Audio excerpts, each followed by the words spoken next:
Na Wyżynie Miechowskiej zachowały się zróżnicowane siedliska wykształcone wielowiekową działalnością rolniczą. Mozaika pól, długie ekotony położone wzdłuż lasów graniczących z polami są efektem tradycyjnego użytkowania żyznych ziem. Na południowych zboczach wzgórz widać wapienne podłoże.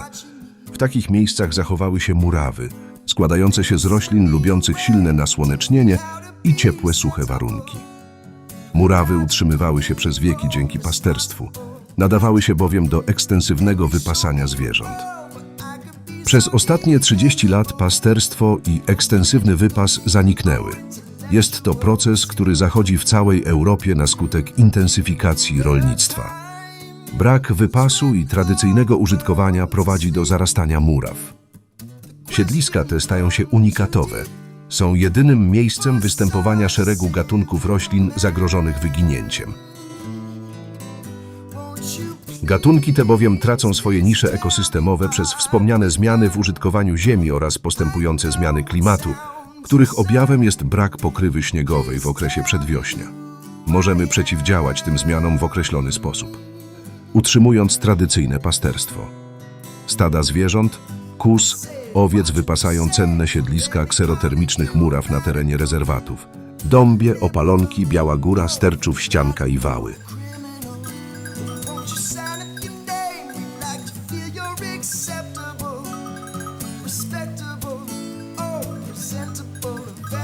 Wypas pozwala ograniczać zarastanie krzewami cennych siedlisk, a całodobowy pobyt zwierząt wprowadza w ekosystem nowe powiązania, zwiększając jego bioróżnorodność. Wymienione rezerwaty znajdują się na terenie Nadleśnictwa Miechów. Nadleśnictwo prowadzi działania ochrony czynnej, które realizuje nasza fundacja.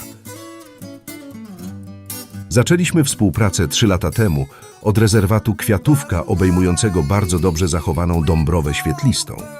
Dąbrowa Świetlista to najbardziej zróżnicowany biologicznie ekosystem leśny w Polsce. Ukształtował się przez stulecia na skutek wykorzystywania lasu dębowego do wypasu zwierząt. Obecnie rezerwat Kwiatówka jest jednym z nielicznych przykładów wypasu zwierząt w lesie na terenie Unii Europejskiej.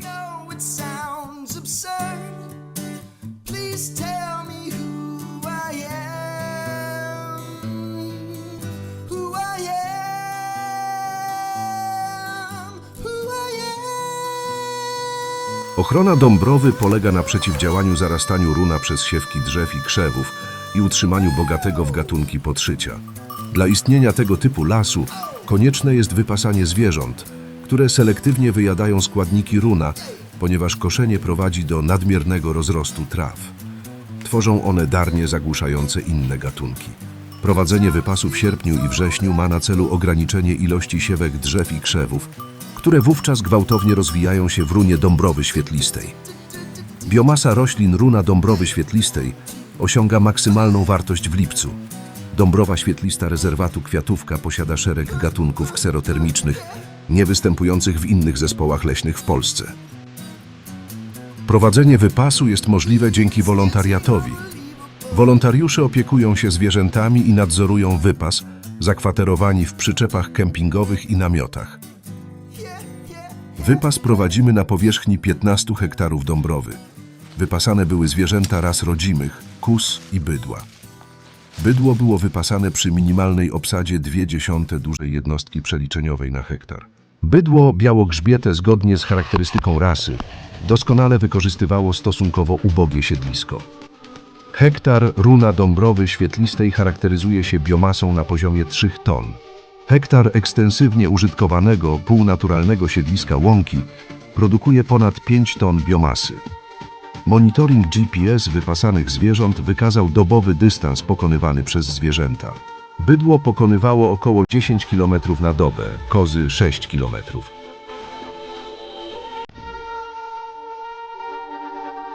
Ochrona czynna przez wypas, realizowana przez naszą fundację na terenie Podkarpacia i Małopolski, wzbudziła zainteresowanie uczestników konferencji naukowej Uniwersytetu Rzeszowskiego pod tytułem Wielofunkcyjne rolnictwo. Uczestnicy konferencji mogli obserwować wypas w praktyce właśnie na terenie Nadleśnictwa Miechów. Naukowcy i studenci z Europy, a także Mongolii, Iranu mogli zobaczyć efekty unikatowego wypasu w ekosystemie leśnym.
Uczestnicy konferencji przeprowadzili także rekonesans rezerwatu stepowego Biała Góra, którego szata roślinna wykazuje powiązania z typowym stepem euroazjatyckim.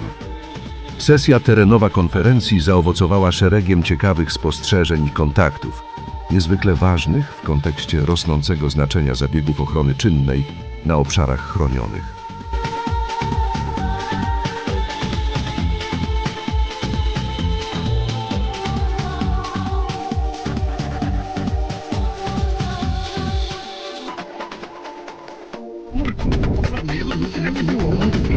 Cała murawa była żółta, więc w tym roku, żeby zbytnio nie zaingerować, dać im się Jak sytuacja nie będzie? bo oni już wiedzą, to już mówili sobie, a ja już im pokazałem. Tak, rozmawiałem.